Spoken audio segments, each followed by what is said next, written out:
Welcome to the channel. Today I'm going to show you how to use drawing tools on your charts in MetaTrader 5. Okay, we're going to see a chart over here. Let's just have a look at exactly what it is we're trying to look at here. So we've got a chart. This is the Euro USD chart.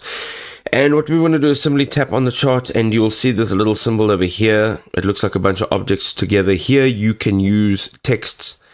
You can use vertical lines, diagonal lines, horizontal lines. You can use these guys over here.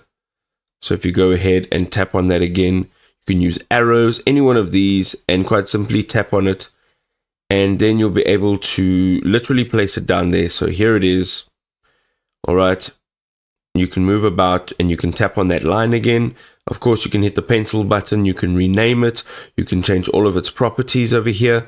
Click on save, or you can copy it or simply move it about like this. You can also shorten it and then you can simply delete it.